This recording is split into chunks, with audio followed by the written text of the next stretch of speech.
competing with some other filmmakers, because when I tell y'all that we are, doing all we can to support the building of a Black Hollywood, we're really doing it. We're really getting this done. Like, we're really making movies. I haven't pitched a film idea to Ice Cube yet, but who knows? Maybe we'll do a sequel to Friday Part 5, but we'll call it Saturday. How about that? Because it's a new day for Black people, y'all. It's a new day for Black people, and I really think that you are living Black history right now. You are in it.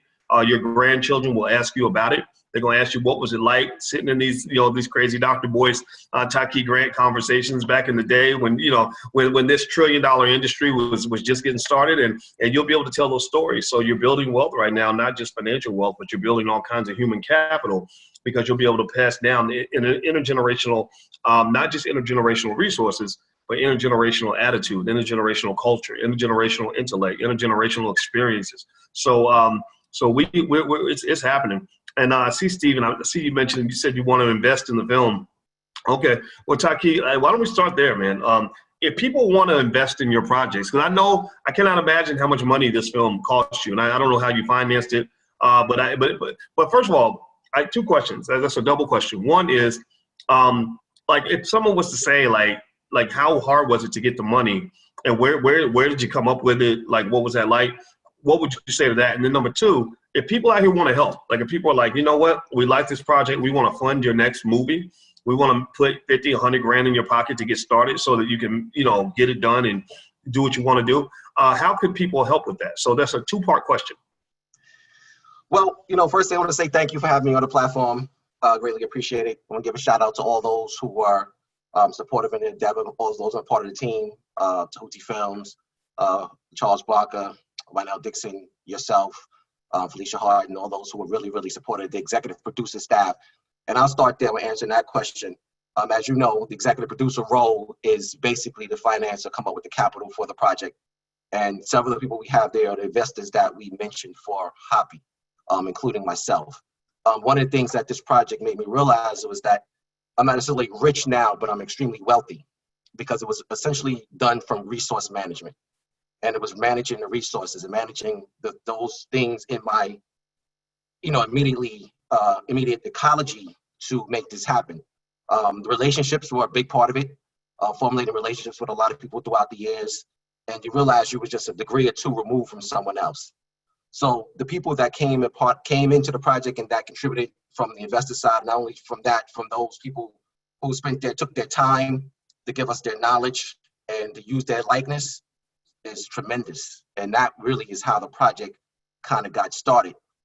From a financing piece, one of the things we realized very early on was that it was difficult with the crowdfunding, because it's been some time between my previous movie and now. It's about a 10-year gap.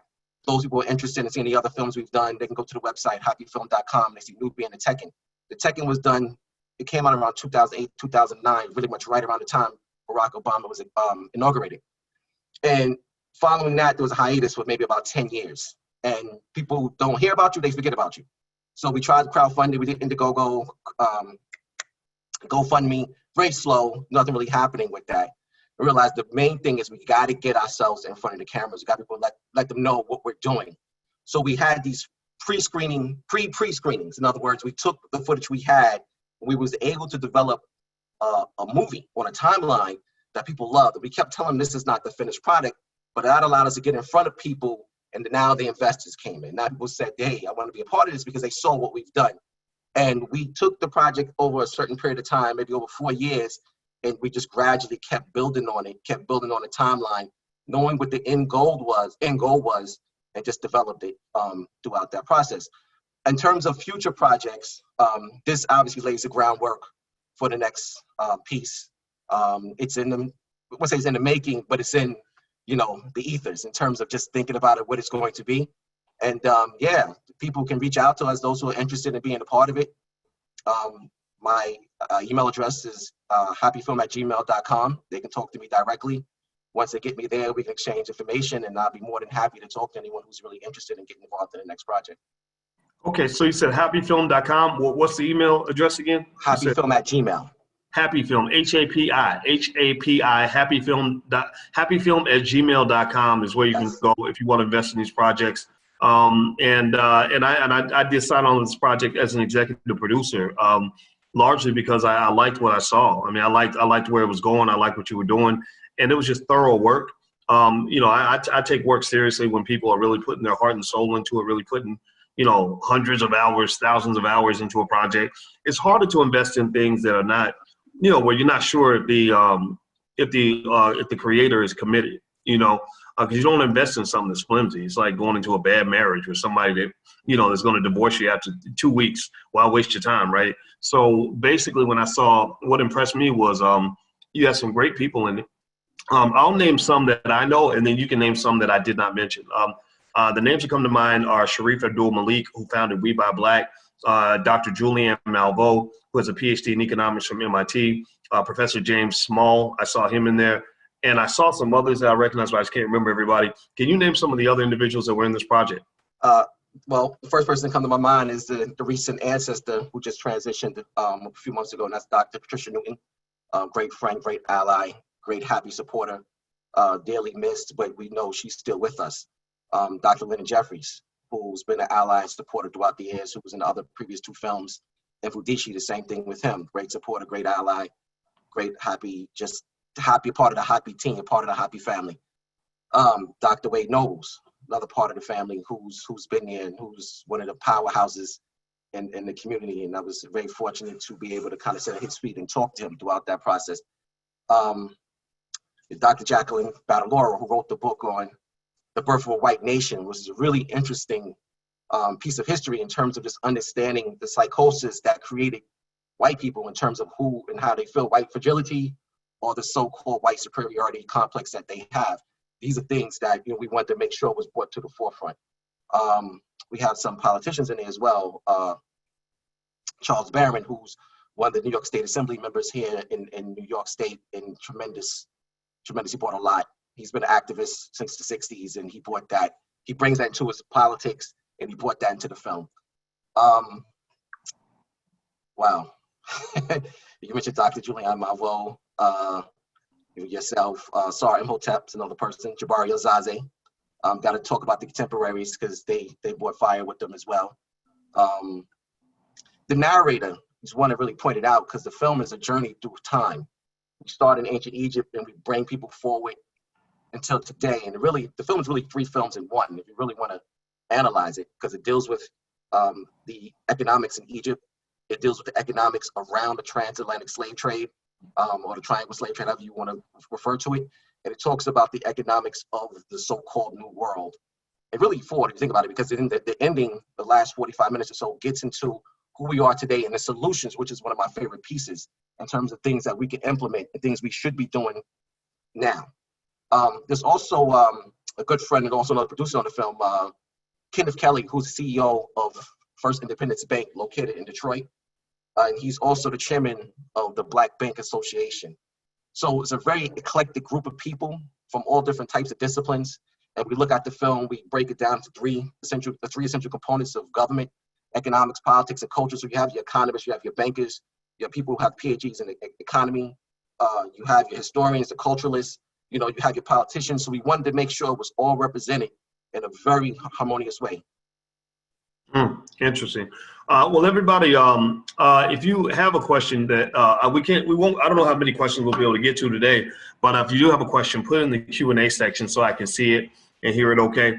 So I'm going to ask you this, man. When people ask me what the film's all about, I have my answer, right? I talk about the way you went, all over the world with this project. I mean, you took it back to ancient Egypt, and maybe I was being grandiose, but I kind of had originally interpreted as sort of an explanation of how a lot of our modern day economic systems derived in ancient Egypt. But I almost feel like it's definitely going to be an oversimplification relative to what a director is going to say. So if somebody said, in a nutshell, like what exactly is the film about? Because I saw the one trailer that I was in where we're talking about financial literacy and solutions. But then I saw another trailer that focused a lot on white supremacy, police brutality, and racial oppression. I think you kind of hit on that a second ago, but I'd like to go deeper into that. How did we end up in Egypt and everything else? I mean, I thought that to me is what made the film so unique is the way you did go all over the world and really kind of connect us back to who we are. Can you talk about that a little bit? So, yeah, we wanted to make sure that we were thorough in the analysis of, human development, not only human development of politics and economics. So we went to the first civilization, went to Egypt to look at how their political structure developed. And through their political structure, the economic structure also developed, simultaneously.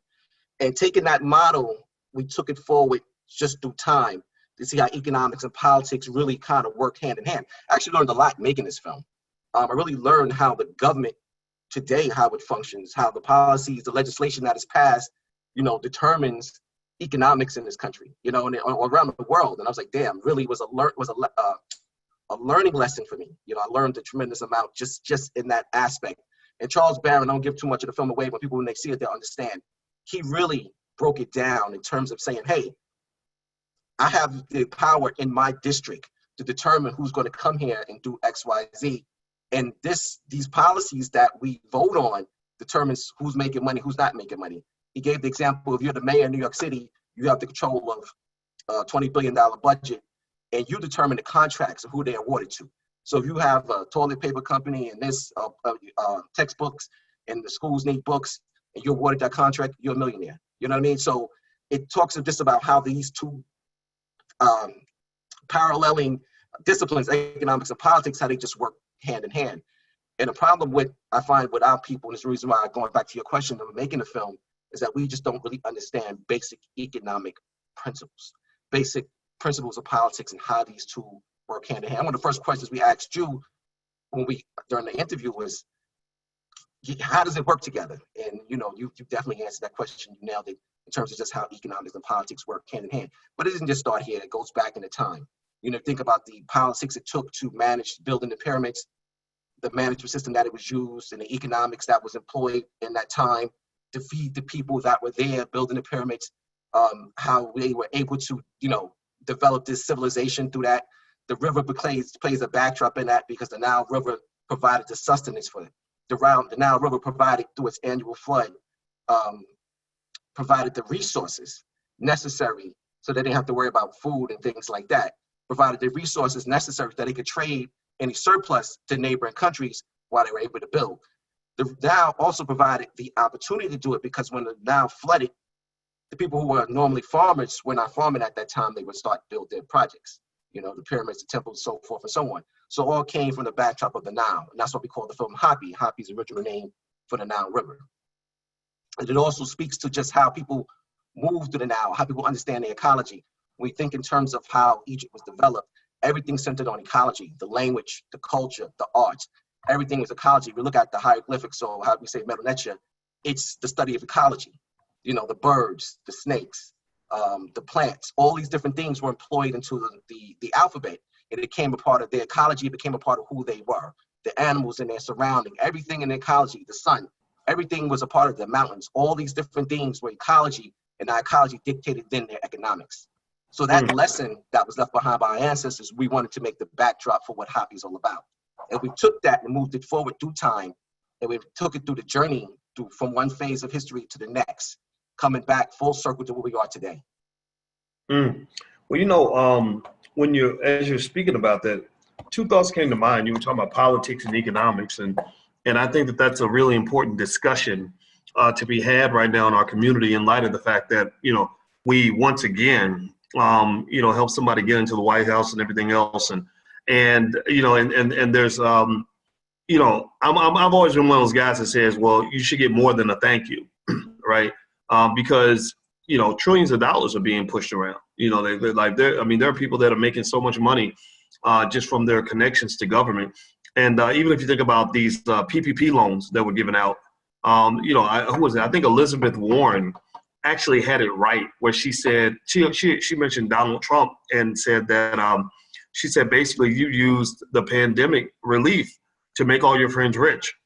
And I saw that firsthand. I saw businesses getting bailouts that they did not deserve. I mean, there was no questions asked almost. It was like, okay, as long as you can fill out the paperwork and you have a company, the bigger your company is, the more money we'll loan you. And it doesn't matter if you're struggling. It doesn't matter you know, what you're going to really do with the money if you're going to manage it properly. Just you can't do anything crazy. You know, you can't go to the casino with it. But, you know, if you had a big company with lots of employees, you could literally have been, I knew companies that were making more money during the pandemic than they were making before the pandemic, and they were still eligible to get these loans. Simultaneously, you had a lot of small businesses and black businesses that could not get the money, right? You know, for various reasons.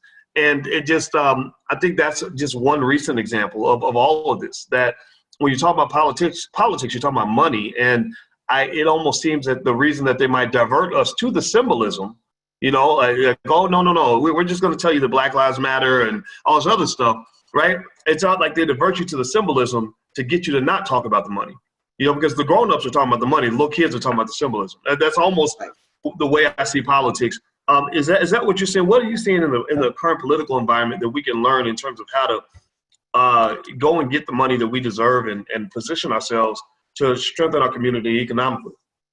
Well, I'm gonna just take you back to the film for this. And one of the things that was the learning lesson in this was just how do we see economics? And for me, fundamentally, I look at economics as people.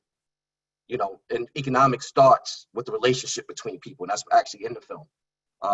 And when you think about how economics start with the relationship between people, we need to, as Black people, first learn how to value each other. And people, you kind of alluded to this earlier when you were saying about you would get into a marriage and it's going to be for a short phase, like why bother? You know, when you see economics in terms of relationships between people, people generally fall out of favor with each other because they feel like they're being cheated.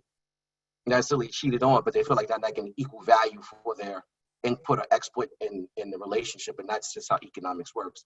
And when you think in terms of how that now translates into politics, once we begin to value our relationships just with each other, we now value our relationships to other people that outside of ourselves. And we look at this as a unifying piece. We look at HAPI as something that's, you know, HAPI, the HAPI River talks about unification. This whole thing we did in the film, we want to inspire people to unify and to build a Black economy outside of what they have, because it's you know we cannot be disenfranchised. I don't want to try to preach disenfranchisement. We need to learn the system, but we also need to learn how to come together collectively. One of the discussions that comes up very often is reparations. I'm an advocate for reparations, and I believe that is deserved. However, we know, you know as well as I do, once the money is given, we're going to turn right back around, and we're going to make every white person rich. So we cannot have that without having the knowledge and love of who we are first. If we don't have that, then, you know, the reparations is just going to make white people rich. You know, well, everybody who's watching, by the way, if you just came in, I'm speaking with Taki Grant. Taki Grant is the brilliant director that created the latest blockbuster film called HAPI, H-A-P-I, and I'm an executive producer on the film. Now, what we're going to do tonight is, in addition to having a discussion on you know, economics and politics and everything in between on the film, we're also going to, Taki was kind enough to allow us to show 20 minutes, about 22 minutes of the film in a clip, just free of charge. That's it. Now, what we're hoping is that you will be impressed enough with what you see that you will also join Taki for the screening of the film, for the screening of the entire film. You bring your whole family. It's going to be on the 21st of November, correct? At 7 p.m. Eastern. Yes, and we have tickets set up for that screening at blackmovienight.net. If you go to blackmovienight.net, which is where you probably got the pass to join us tonight, you can actually get access to the screening. The screening's going to be $25. And we're just asking you to show the same love for this film that you know, so many of us showed for Black Panther and everything else that came out. You know, Wakanda was never real, but this was real. Ancient Egypt was real. You know, we are real. The Black economic revolution is real. So we hope that you'll consider it because it is something. It's an extraordinarily done film in the sense that this brother took years to make this film. I mean, what year did you start working on this particular project? You know, I give the birth date of the project as May 25th, 2015. Just in terms of actually predates that, but just in terms of when I said, you know what, we're going to do this. A good friend of mine kept trying to get me to come back into the game. Like for a while, like I said, I took the hiatus, and he was like, "Yo, Taki, let's do a film." And I was like, "Nah, I'm good. I was thinking about doing some other things. And one of the things that came out of it was a discussion about economics. And I realized that if we're going to do something, it has to be more than just a film. And I was like, you know what? I can see how this could actually make a real change and a real difference. I don't want to entertain people. That's not what this is about. And we said, let's do it right. And we took our time from that point, developing the treatment, determining who was going to be in it, how it is going to deliver it, where we wanted to go in terms of shooting. Big part of it, like you said, is in Egypt, but we cannot forget the part that a lot of it's in West Africa. A lot of it's in Ghana. A lot of the film centers in Ghana. Actually, we shot the Ghana stuff before we shot the Egypt stuff. We were in Europe, all throughout the United States. We came to Chicago twice for you to see you, West Coast. We were in California several times. Just all throughout the country, even with Sharif, we went down to Atlanta to shoot him, Mississippi, Dr. Raketi Amin, just all around the world. So HAPI is global in that sense, not only from the cinematography, but also from the lesson that it gives you. Because as it moves across the continent, from East to West Africa, we're not only bringing you to West Africa, but we're showing cultural confluence between the two. And that's something I left out that's very important, that it gives you examples of how the people are connected, through language. There's several people in the film that actually shows how Wallah from Senegal is connected to the Meta Nature, how the Yoruba language is connected to this language spoken along the Nile, how these things, and we're giving examples of that, We also give examples of the Akwaba and the Ankh, how these two symbols are related to each other, just showing, again, the confluence of civilization between East and West Africa, and show that they're really actually one people. Then, as we get into West Africa, we get into the systems that were developed there, and the civilizations and the foundation of Western civilization and their economic genesis, which again is a transatlantic slave trade. So a lot of time is spent in Elmina, the slave port, before we come across the Atlantic. So it's really actually a real journey, and it takes you place to place throughout that journey. So it's very different than a lot of other pieces that was done. And we hope people, when they see it, they realize that, like, this is actually like a real, the documentary. So we wanted to really take our time and really put the love and effort into it, because we want to give it back to our people in the way they gave it to us. And we want everyone to feel proud about this film, because this is something I see HAPI as something that we can all take pride in, claim this as your own. Don't look at it as this is Taki's or Boyce's or whoever's film. This is your film. HAPI is yours, and, take pride in it. All right. Well, let me ask you, so how many locations was that? You named a lot. Did you ever count up the total? I would say, internationally, we spent some time in Belgium, Rome, several places in Egypt, not just one, through our whole country, because we kind of did it very, from the pyramids all the way down to Abu Simbel, which is the whole country, those who know. In Ghana, which is essentially Accra region. In America, like a lot of it was shot in New York. A tremendous amount of it was shot in New York, Chicago, Oakland, Mississippi, Washington, D.C. A lot of time was spent in D.C. Yes, wow. A lot of time in the nation's capital. Had to, because that's the backdrop, So yeah, we moved around Atlanta, as previously said. So those are pretty much Detroit, which is another, we shot a lot in Detroit as well. So yeah, we definitely made our rounds. Wow, man. Wow. Well, I can't wait to see the preview. So everybody who's watching, if you're watching online also, please take a second, hit the thumbs up button. And also a reminder, if you want to see the full screening, we're going to show a sneak peek right now of about 23 minutes of the film. And so that'll be our Black movie night for tonight and our Black Wealth conversation. But then also the full screening is going to be on the 21st.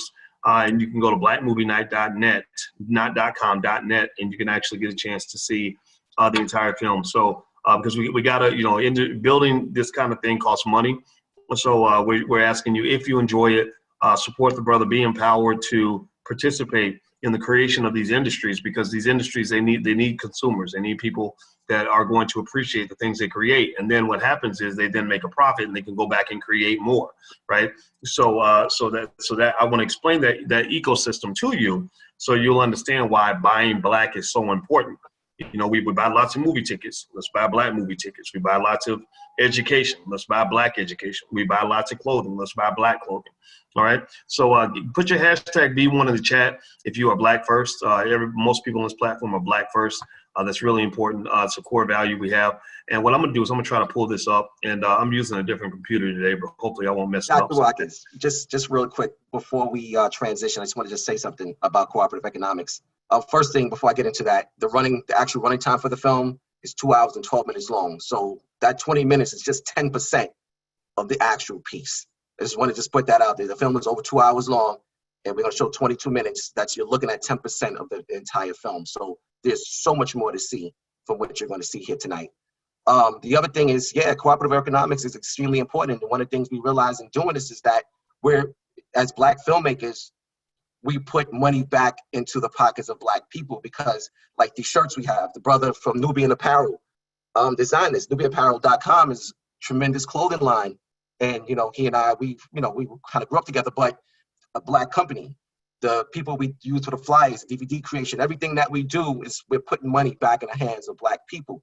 So when people support HAPI, you're supporting the Black economy, because we're going to turn around and we're going to spend money with Black people to create more content, whether it's for marketing purposes, t-shirts, posters, whatever that we're doing, or anything that we can do in terms of just collaborations with influencers online. This is something else that we've used very strategically. We have to get into this because we have to learn how to spend money in our community. The 6 hour notion has to stop, and HAPI wants to be, examples of that. All right. Well, and there's a lot of education here. I know that a lot of people are excited about the film because they can watch this film and learn more from watching your film, or, than they learned all through school when it comes to who they are, where we're from, things like that. So there's a massive need in the community for people to find themselves. And so I think projects like this do a wonderful job of doing that. So what I'm going to do is I'm going to share my screen right now, and we are going to watch this film. So everybody sit back in your seats, bring your kids. Let's get comfortable and let's take a look at this new film. The film is called HAPI. And once again, the full screening, you can get your tickets to the full screening at blackmovienight.net, not .com, that's .net. Is that George Fraser? I think I see George Fraser in there. If that is George Fraser, then you know how much we love George Fraser. We've had this brother on before, and he's a great Black man. He didn't even tell me he was coming, but I'm glad he's here. He's always welcome. He's one of my, he doesn't know, he may not know he's one of my adopted fathers, but now there you go. So anyway, all right, so here we go. Let me open this up for you guys right now. And let me know in the chat if you can hear it okay and everything. I'm gonna turn it up as loud as I can. Hopefully that'll be good enough. I'm using a new computer today, so here we go. I'll give you the film HAPI.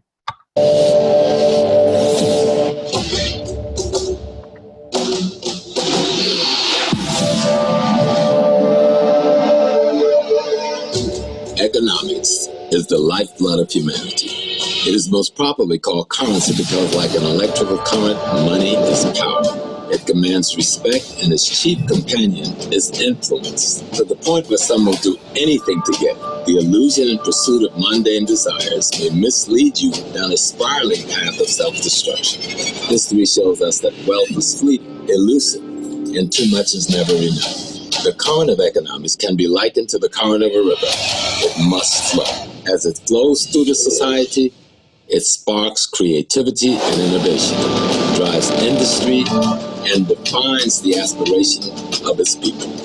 The abundant economic potential of this flow may have some wondering why there is such a disparity between the haves and have-nots, or the rich and the poor. To understand the flow of economics, one must understand the science of ecology and how it's connected to the economy.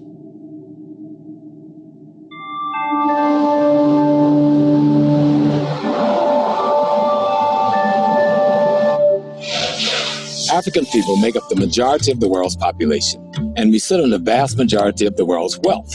Why have we not been able to turn that into political and economic power for ourselves? African Americans spent $1.3 trillion last year, making us the 16th wealthiest nation in the world. Why have we not turned those riches into wealth to develop our community? But before we examine that, let's look at the three essential components of world civilization. Economics, politics, and culture are the foundation of what we call systems analysis. And we need to appreciate that systems analysis and its application to human development, world development. We're standing here at the first capital of America, Federal Hall, where the foundations of economics, politics, and culture were put in place for America. Economics is your productive, creative capability. Politics is your management capability. And culture are the deep values. On January 1st, 1863, the political climate surrounding the enslavement of Africans shifted when President Abraham Lincoln signed the Emancipation Proclamation Act. What's conveniently left out of that discussion was, and still is, the continued demand for cheap labor. Today, the political climate centers on immigration reform, but what we're not being told is why.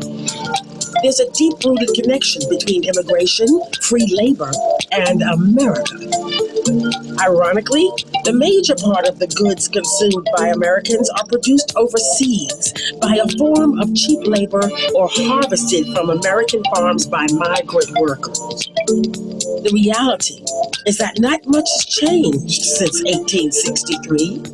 Some may say slavery still exists. When the very first Congress of the United States of America met in 1790 to craft all the laws of this new country, they created the country's immigration and naturalization law. Naturalization law refers to the process by which one must follow when you are not born in a country and you seek to become a citizen. So they determined, these founders of the United States of America, that in order to become a naturalized citizen in this new nation, one must be white. So we can see in that founding law evidence of how successful this invention was. Not only that, but when you require whiteness in order to access citizenship, they built in a direct line between white and American. In fact, we preserve it linguistically today. I'm just an American. Some of you are Asian American, African Americans, Hispanic Americans, for example. Contingent Americans, in other words. Even if my family came last week, I get to just be American. When we study American history, we see that from its foundation, every fabric of this country has needed foreign labor to complete its development.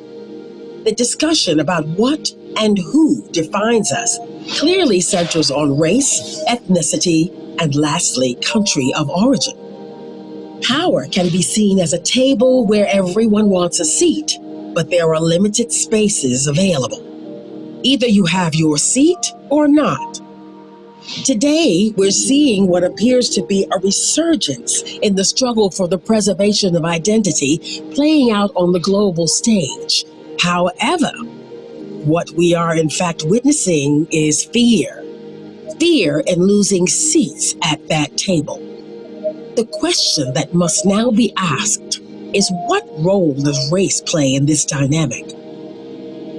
What you have is a tension between nationalism and globalism. So globalism would suggest that you have few barriers to trade, that things will be able to move relatively freely. If there may be tariffs, but they may be small. So people will be encouraged to trade and to think globally. Nationalism says us first. And that's what we saw with Brexit.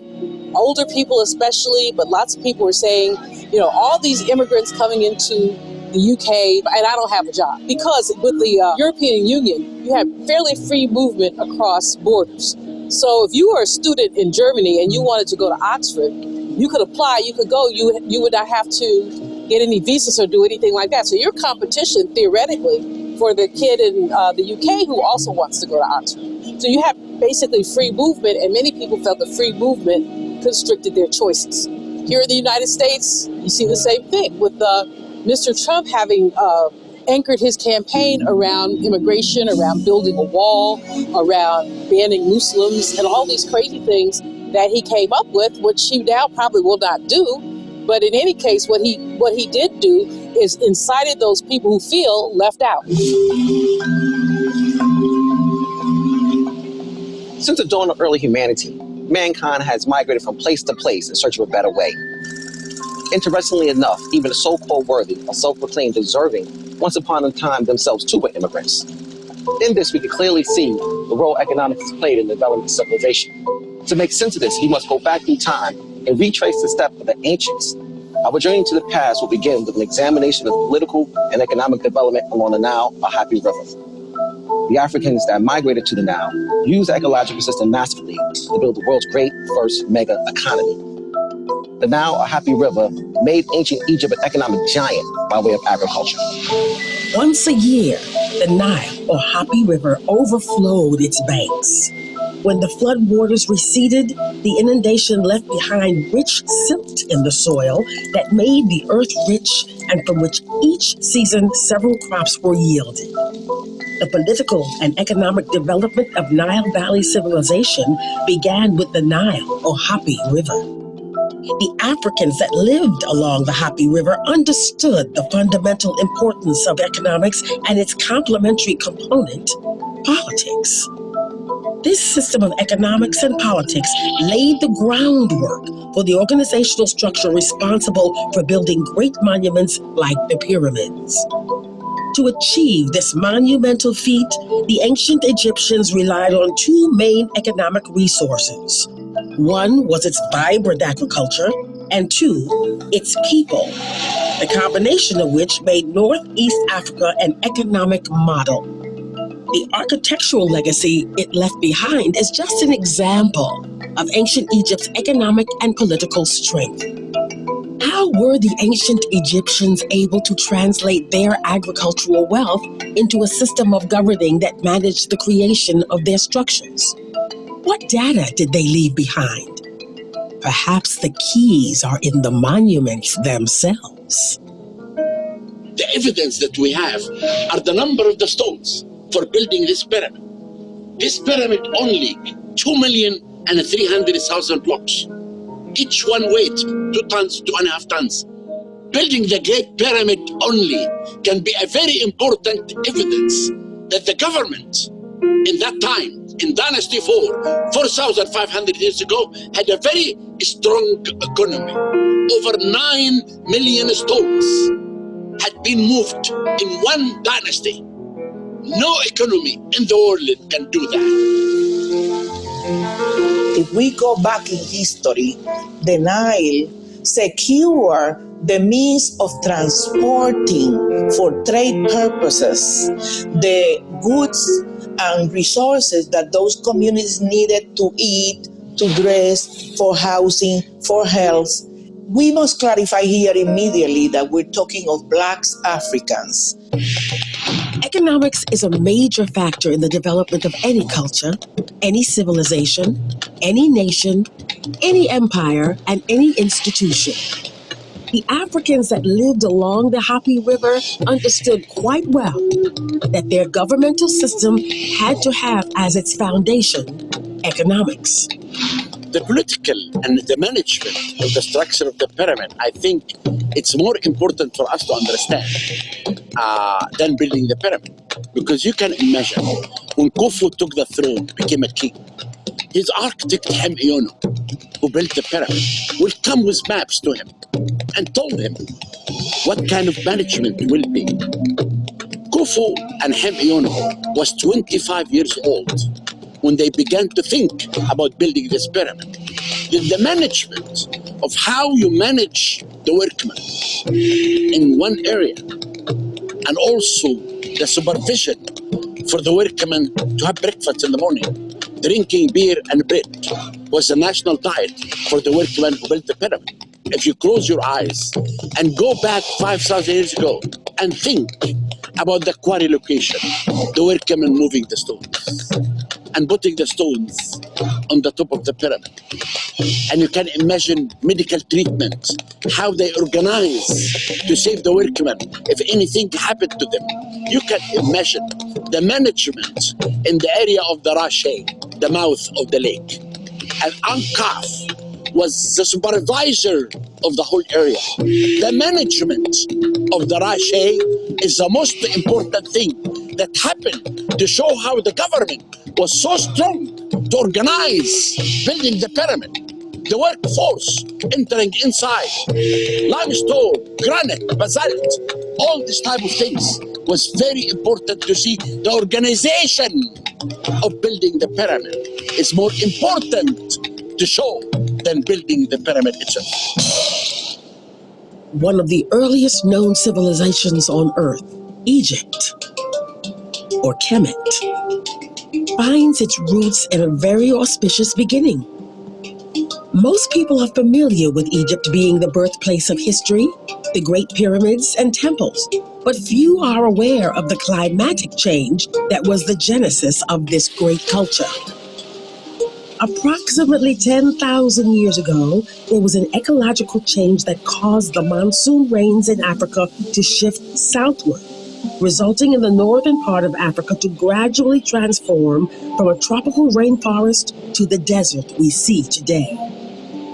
This climate change became the catalyst for the vast migration of people towards river valleys, in particular the HAPI or Nile River, where economics, politics, and culture came together seamlessly in a way that was unparalleled in the ancient world.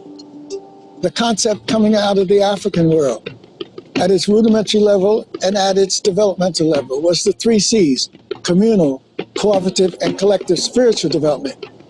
You didn't build the pyramids to worship an individual. You're building pyramids to link the human experience through the pharaoh to the divine experience. In the African tradition, there weren't enslaved persons that built the pyramids. The workers were building pyramids and other sacred buildings because they would inherit a place in the afterlife. Every household in the north and the south of Egypt participated in building the pyramid by sending workforce and food to help the king. I found the tombs of the pyramid builders that show to the whole world that the builder of the pyramids were Egyptians, and the builder of the pyramids were not slaves. Because if they were slaves, they will never be buried beside the pyramids. The workmen were sent by the households to help the king. In return, they did not pay tax. This is a very important point to understand.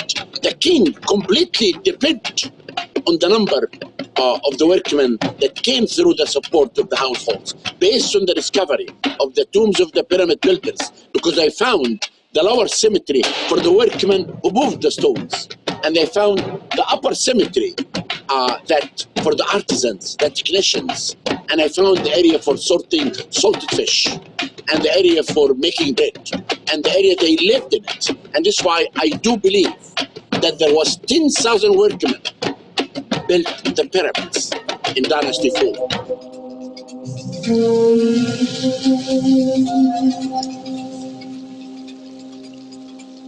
Cooperative economics is the cornerstone of Nile Valley culture.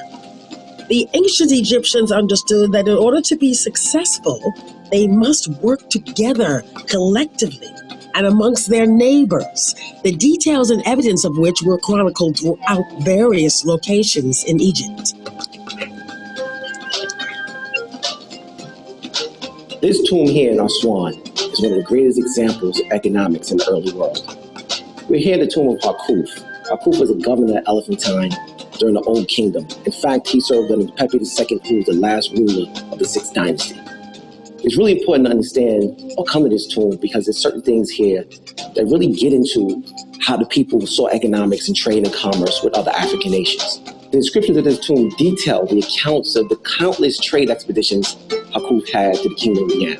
One of the things he was responsible for was mapping out various trade routes. Economics really played a role in what they were doing to develop civilization. They were trading goods from the interior of the continent and out into other parts of the world because the Delta area became the crossroads or became the trade routes into and out of Africa, into Asia, into Europe. One of the things he noticed was that throughout the time, certain other groups started to come in and settle in from the west into the Nile Valley. This upset the trade flow of goods from south to north or east to west, if you will. And what happened was he feared for his life. So one of the things that he requested was an escort, or the king of Yam, or the ruler of Yam at that time, provided an escort for him to go back to Kemet or into Egypt. This is very important because it shows two things. One, it shows the relationship between the kingdoms of the Nile. It shows that they had a friendly relationship, a trade, commerce, economic relationship. And it also shows that there were other kingdoms, other peoples migrating into the Nile, which we know eventually will upset the balance and flow into the Nile Valley. This constant flux of people into the Nile didn't stop there. It continued throughout history. In order to have a greater understanding of trade expeditions carried out by ancient Egypt, we traveled to the Oriental Institute at the University of Chicago to speak with Dr. Bruce Williams. In the late Old Kingdom, and then several other periods in the history of Egypt, the Egyptians sent large expeditions to the Red Sea and sailed up the Red Sea to Punt to get the same products that they would get from Yam, pretty much. And that was an alternative, so they could go around some of these rising powers on the Nile Valley. And this back and forth between Nile route or Western Desert route and the Red Sea is, let's say, a theme that recurs again and again in the more ancient history. We have very important texts about the relation between Egypt and the south of Nubia. How the Egyptian will go to bring products for the temples, for the wealth of the temples, and gold from Nubia. Then the Egyptians building the pyramid actually made the Egyptian to control all the sources from outside. The only thing that the Egyptian will export and give outside, in my opinion, was only gold. Before money existed, the universal aspect of currency centered on trade, or what's more commonly referred to as the barter system. The demand placed on goods or services determined its value. This same principle of give and take is demonstrated in the current exchange or stock markets around the world today. So if you go back to, say, ancient Egypt, before money as we know it today existed, how did you know the rich person from the poor person? Well, you knew that based on the resources they had at their disposal. You knew that based on their wealth, and wealth was seen as a more universal concept than just how much money I have in my pocket. So, for example, let's say that I am sitting here and I have this pineapple, and I really don't need a pineapple. I don't want this pineapple. I don't even like pineapple. But I know the pineapple has value because I know that there's somebody out there that wants a pineapple. But instead of wanting a pineapple, I actually want bananas. So what might I do? Well, I might go and let's say I go into the marketplace and I find out that 2 bananas is worth 1 pineapple.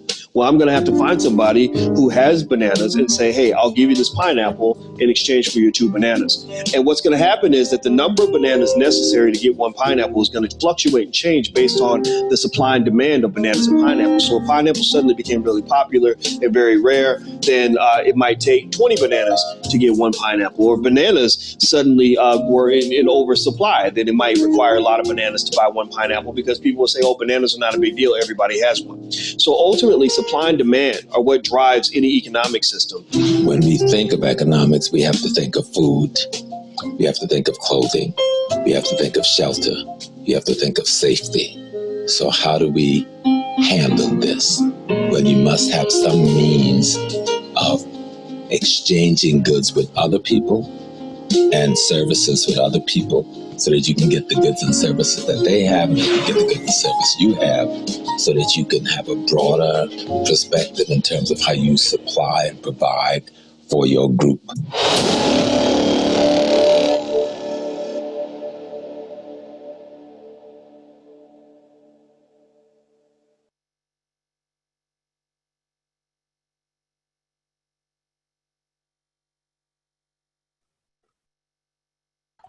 All right, I'm back. Sorry, I had to unmute myself. Can everybody please take a second and give this brother a digital round of applause for the first 20 minutes of that film. It's called HAPI, H-A-P-I. and you can see quality cinematography, excellent work. I don't know about you all, but I was really learning a lot by watching this. He was gracious enough to allow us to do a 20-minute sneak peek of the film for free. Now, what I would like to ask you to do is, if you enjoyed what you saw, I hope you'll support this brother's screening. It is going to happen on the 21st of this month. And we've got some tickets that you can get at blackmovienight.net. If you go to blackmovienight.net, you can actually get a pass and click that link. It's down there right below the link you hit to come to this sneak peek. And so I got some questions, man. Okay, so first thing I want to mention, first of all, great job, by the way. I'm sure you hear that a lot. I'm going to say it again. Great job. The thing I'd like to ask you, Taki, is, well, first off, let me just mention the thing that kind of blew my mind. When the guy said that the pyramid had 2.3 million stones, and each stone was 2.5 tons, 5,000 pounds. Each stone's 5,000 pounds, and they had 2.3 million of them. I mean, that's some insane level of organization and coordination. I mean, that's extraordinary. They can't even do that now. They couldn't do a project like that now. Like, can you talk about that a little bit in terms of what you learned during that experience? Well, going back to one of the other previous, first thing I just want to say, the round of applause goes to the team. There's a lot of people that helped put this together, even from the historical piece, the Professor Smalls, the Dr. Linda Jeffries, the Infodishis, who people will see later on in the film. People like that, they were really instrumental in just setting the foundation for the dialogue. People like yourself, so, Tutti Films, everyone around me, that's just really, it was a group effort. And that group effort, which brings me to the second part of your question in terms of Dr. Jeffries talked about the 3 C's, communal, cooperative, and collective development in terms of civilization. The people along the Nile came together collectively to do this. The Nile is also the foundation for people call societies of secrets. There's a reason why we don't know why certain things are done or how they were done, because they were basically, you had to be initiated in certain rites, certain guilds, certain what people call Freemasonry started along the Nile. So when we talk about just developing the system in terms of how they did it is one thing, but the management that went around it is something totally different. We know it was an estimated 10,000 people that worked on this project. And by and large, the people that lived there during this period of flooding had the whole town associated in close proximity to, let's say, Giza, this project Giza, because all the projects had similar working guilds. And then this village of workmen or workers, they had separate guilds. You had the masons, you had your crafters, you had your, just your laborers. You had different people. So they had around, they had the fishery, they had the slaughterhouses, they had all these different components that went there to help feed the people that were there. So people talk about slavery and other things as being a part of it. And that's what Dr. Zahi Howes was saying. We found the tombs of the workmen that were here building the pyramids. And you can see just by the anthropology, their backs, a lot of times it was stress in terms of pushing the stones. They were buried alongside the royalty. He said they were slaves, they would never have been buried there in close proximity to the pyramids. You find similar locations in Egypt. One is down in several miles, hundreds of miles south in Luxor, what they call the City of Truth, where you had the village of the workmen that were responsible for the Valley of the Kings. And this is a very interesting place because this is actually where you find your first labor strike in history. The people actually went on a labor strike because they felt they weren't getting paid enough. And we want to make it clear that payment at that time wasn't in the form of money. Payment at that time came in the form of grain. It came in the form of fish. It came in the form of just agriculture. It came in the form of just, that was the essential wealth, gold. These are things that they used to form as payment. One of the most highly sought out commodities in ancient Egypt was linen, because linen had so many different components to it in terms of what it was used for. You have your linen that was used for mummification, when someone made their transition. They used it for wrapping the dead and wrapping the body, but also just everyday dress attire. Linen was used for just so many different functionalities. And what made it even more so interesting is because the marketplaces where you get the commodities exchange, and people just trading, buying on a trading floor, comes from that, because they're their marketplaces was that they were trading commodities. And one of the, one of the most sought after commodities was linen. And in this case, the women had a kind of a monopoly on the marketplace because the women was the one who wove the linen. So the women in ancient Egypt, the African women alone and now controlled the marketplace there. So it's a very extraordinary history. Oh, wow.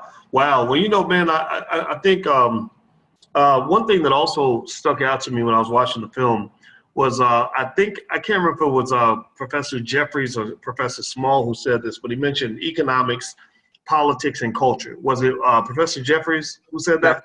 Jeffries. Yeah, yeah. And he talked about, you know, economics, politics, and culture being important for systems analysis. You know, when you talk about developing systems and I was lacing that together, like lacing his intelligence with, you know, with what I thought about in terms of, you know, an economic power play for Black people. And somebody said, well, what do you think are some of the most important skills for young people to learn? I said, if you learn systems, then you're going to be economically strong, because a system can always make more money than you can as a laborer, right? So when I was thinking about systems, I was thinking about, you know, delegation, you know, structure and organization where every individual in the organization is on a specific code of conduct.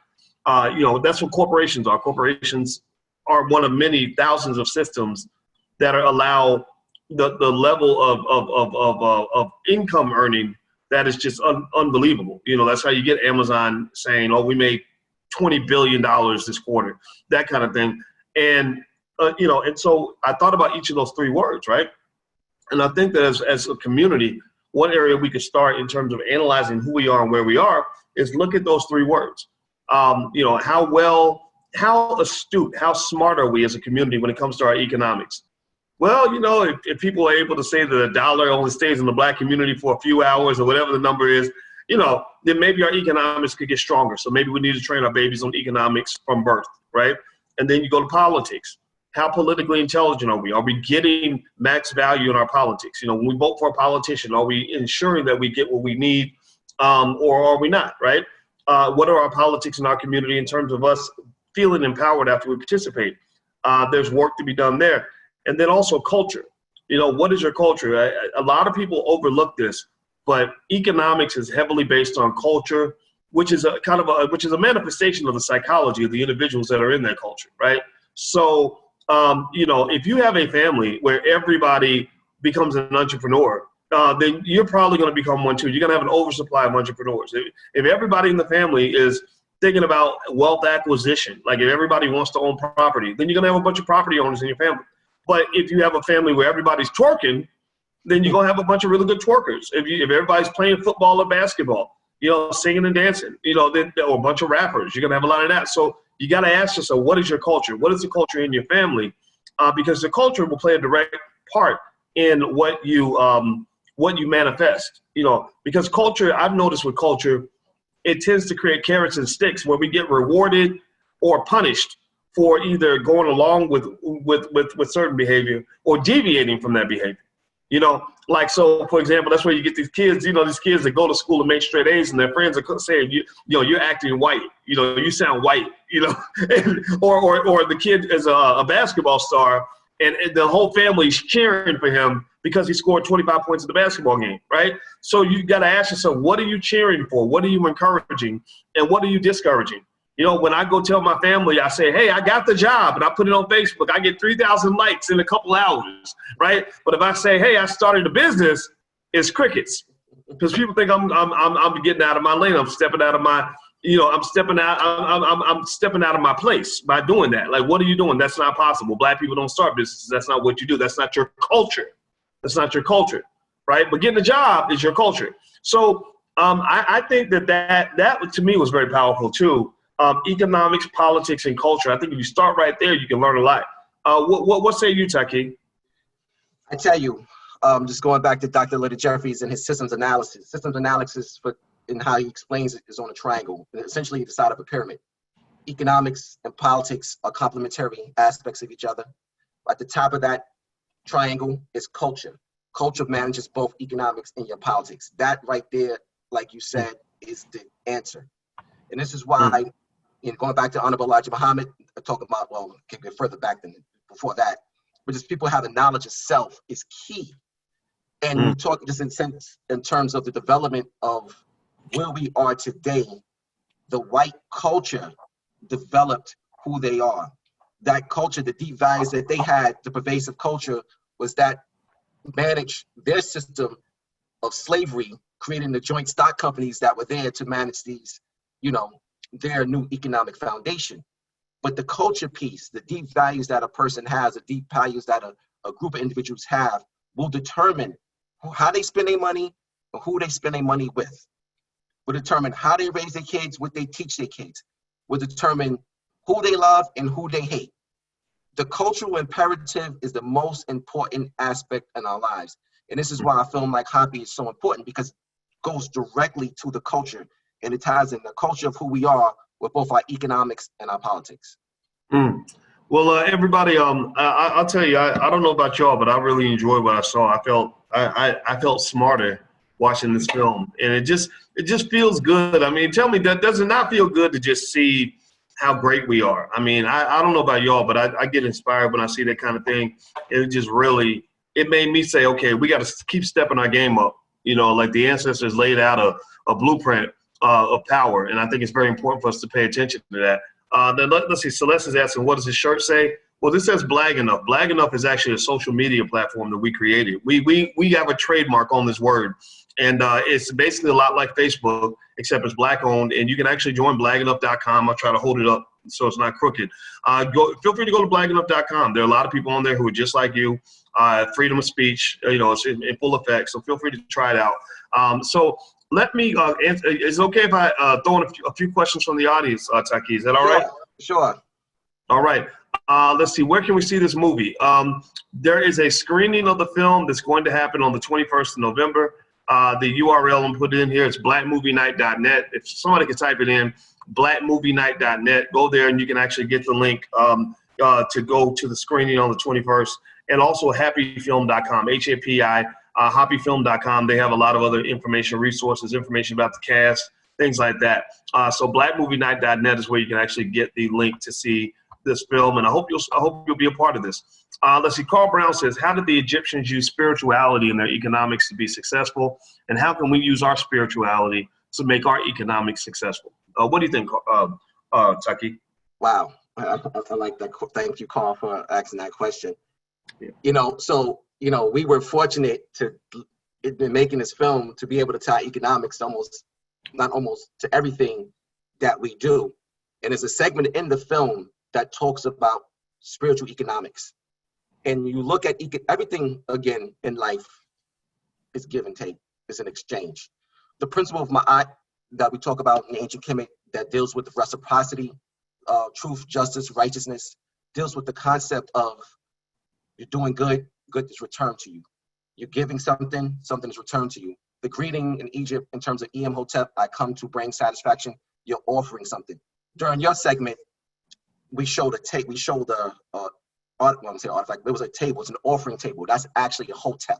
And we wanted to show wealth, and it was really difficult to show wealth from where we were in terms of just cinematographically.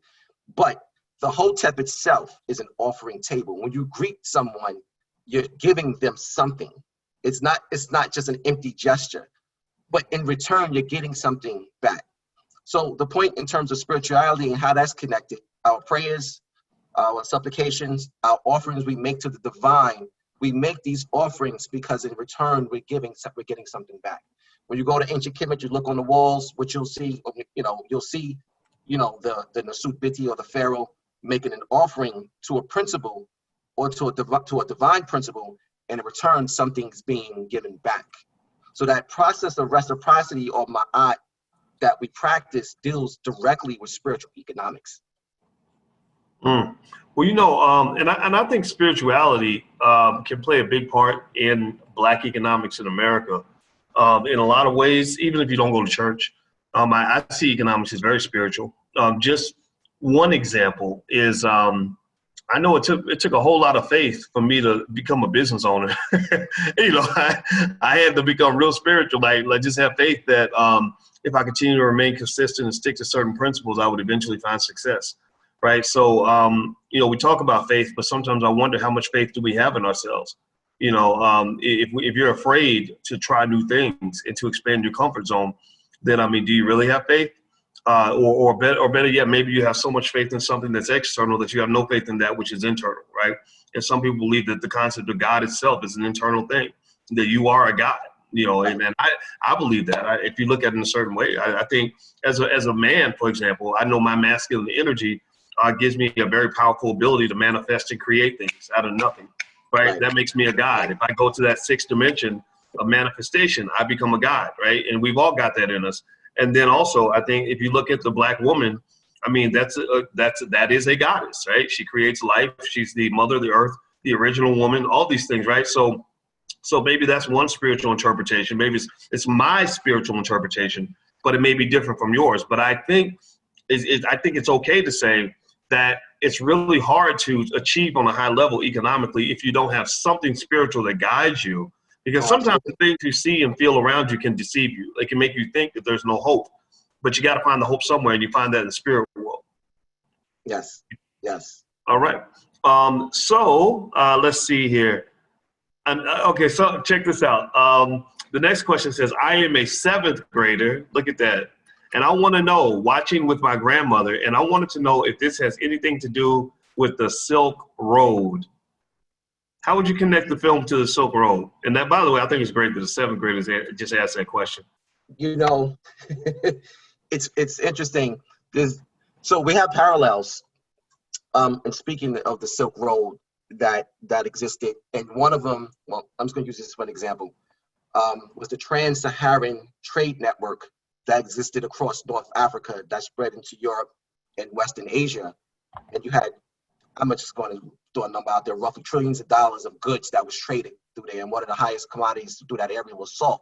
And we talked about this last night on our HAPI Talks segment with Robin Walker. He's a historian from the UK. And we talked about the word for salt being salary being derivative from the word from salt, just how powerful salt was in terms of its value, and how salt was used obviously for preservation of food and so forth and so on. So gold and other commodities was used basically across this breadth of North Africa, essentially to what the Silk Road was.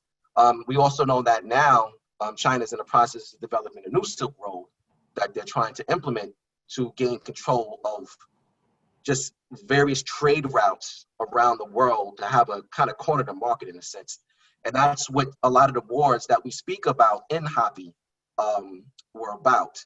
One of the things about the relationships with the Kingdom of the Nile, the Middle Nile region, or the point between Nubia and Egypt, was the economic trade route for which it was always sought after. This is why a lot of your battles were fought there. The Delta region in Egypt was very sought after because it controlled the trade routes in and out of the continent. They had great battles in places like Syria, Kadesh, things like that, because those trade routes, again, were important to those going up into Europe and into Asia as well. So the trade routes is always a center of contention around the world, and we see that play out. We see it played out in the ancient world. We see it played out today. Mm-hmm. Yeah, well, a lot of, I can't think of too many times that human beings have really done crazy things to each other that didn't involve fighting over, something related to wealth or some scarce resource, right? I think like oil is something that, we've been in wars for decades now over oil. And I think it's important for people to know that, because, if you're not informed, then they'll fool you into believing that it's over something like democracy or whatever. That's just a bunch of BS they feed you to get you to send your child over to get shot up in the jungle, but they fighting over oil wells or whatever it is. It's usually over resources. If you want to understand, a lot of politics, just follow the money. Okay, so the next question is, will DVD copies of this film be available for purchase? I think they already are, right? Yes. And I just wanted to let people know, for those who may not want to wait to watch it, they can go to the website, hapifilm.com. There's a digital copy through Vimeo, and the DVD is also available. DVD has to be mailed to you, of course, but those are options. We encourage people to watch it with the family collectively. Because one of the things, and I'm glad that question was asked, is bringing me something I wanted to talk about. The difference between the DVD and the Vimeo digital copy versus the screening is the panel discussion that follows. There's a panel discussion that immediately follows the film, and it's only for ticket holders. So the panel discussion, you know, it always varies. We've had like 4 or 5 screenings, about 5 screenings so far, and it's never the same people. You know, usually, you know, obviously Dr. Jeffries, Professor Smalls, Dr. Jacqueline Badalora, Dr. Julianne Malveaux. You never know who you're going to see. We use about 5 or 6 people from the film in the panel, and we have it moderated. So the panel discussion is really like the best piece, and you get that. So it's like maybe all together with the 2-hour movie, you know, you're looking at maybe like, you know, 3 or 4 hours that you'll be there, because it's just an extraordinary evening. So people, you know, they can get it, they can watch it now, but you're really going to want to have exclusive access to the panel discussion, because we do not post it. We don't put it on social media. It's one thing, we don't even record it. It's just a conversation that we're having about various different topics. It doesn't be necessarily about the film, but the conversation goes. And you have these powerful minds in this panel. It's a panel of geniuses. Okay. Fanny wants to know, what company made that shirt you're wearing? Nubia Apparel. I guess we'll put it in the chat. But if people want the shirt, they can go to happyfilm.com, and we have this and various other shirts similar to this, with the glyph or the principle HAPI and the role of economics in the development of civilization. That was our tagline for the longest. And we use other ones like economic empowerment through economic literacy, and also from crops to stocks. To talk about just the evolution of currency from the crops that they were dealing with in the agrarian society of ancient Egypt to the stocks that we deal with today. So when we think of HAPI, we think of from crops to stocks. All right. And the last question we can cover for tonight. When Ray asks, when I buy my ticket but have plans that evening, will I still be able to see the movie? I don't think so, right? You know, I would suggest he just go ahead and get the digital copy or get the DVD. That kind of just, he doesn't have to worry about it. But we've made exceptions in the past, you know, special circumstances. But, you know, if you get the ticket for that night, please, by all means, try to come out. There is a time, and let me clarify something. It's from 7, we start at 7 o'clock run time. I also want to kind of explain this to people as well, those who are listening right now, who will hear this. The film will be streamed through Vimeo. For those who have ticket holders, they will be sent a link, an exclusive link, that they'll be able to access the film. It won't, you know, as they saw it here, kind of lagged a little bit. It'll be straight, direct from the source to their homes. I encourage people who have smart TVs, watch it on a big screen. If you have the ability to plug your phone into your television, things like that, your computer, you're going to want to see it on a big screen. You're not going to want to see it on like your phone or anything like that, because it's just that grand. But there is a window, and I think the window may be like 24 hours or so, but that they'll be able to watch it if they missed it at 7 p.m. Okay. So, all right. So yeah, he can go back and see it, you know, and we could actually put that in the chat as well, just how long the window will be available for them to access it. Okay. Well, I'd like to ask too. So given that the film is so well received and it was so well done, what's the next project for you after this one? Or have you not even thought about it yet? No, I have. I just don't know if I want to tell. But yeah, there's some things, you know, we got to kind of keep it on the down low right now. I don't want to use that term, but keep it on the hush hush right now, and you know, and just until we're ready to kind of come out with it. But I'll definitely be looking, you know, for you to be a part of it again, and some others. So we're definitely looking at doing some things, because now we got to do something different on a whole nother level. So yeah, we're definitely already in the works with it. All right. Well, anybody who wants to join the screening and the panel discussion on the 21st, we do have tickets at blackmovienight.net. Thank you, Felicia, for sharing that link in the thread. I appreciate that. So go to blackmovienight.net and you can attend the screening and the panel discussion, and I will be there. I'll be on the panel, right? I am on the panel, correct? Yeah, okay, yeah. I forget my schedule, but I'm like, some of my brain is saying, boys, yeah, you're on the panel, boys, so don't forget. Am I really? You know, yeah, I'm a weirdo like that, but I'm really looking forward to it, and I have a lot of respect for this project, and I just really hope everybody will support this. And also, if you could, give me a verbal confirmation. Give me a yes in the chat if you'll go to grab the link on drboystv.com and share this link on your social media. Just give me a yes, because for filmmakers, distribution is extremely important. Distribution. If you want to look at how Hollywood makes money, if you look at how the Jews invented Hollywood, that's the name of the book. There's a book out there called this. It comes down to three pieces: production, distribution, and monetization. Right? So that means that you got to find somebody that can make the project, which this brother did that, and his team did that. They made this project. And then you need distribution. How do you get this in front of as many people as possible? Right? Distribution is huge. Tyler Perry had a big distribution deal with Lionsgate. He needed Lionsgate because he couldn't distribute his films on his own, at least not initially. Right? Our distribution is you. You are our distribution channel, right? Really. So when everybody in here is active, like I don't want any passive participants. Like, we can't be passive. Everybody is a black leader here. Everybody is part of the process. So if you could just do that a little bit, just grab that link on drboystv.com, just pop it on your social media and say something positive about this movie. And be honest. Like, don't be out here lying. Like, if this was some garbage, I wouldn't be out here vouching for no garbage. Now, y'all know this, right? So trust is an important part of any ecosystem, right? So given that you trust that this is not garbage because of what you've seen, give it an endorsement, share the link on your social media, and then that becomes part of the distribution process. Your friends see it, they all want to come in, etc. And then the last piece is monetization. And that's where things like this screening and panel are important. So you can get your ticket to the screening at blackmovienight.net.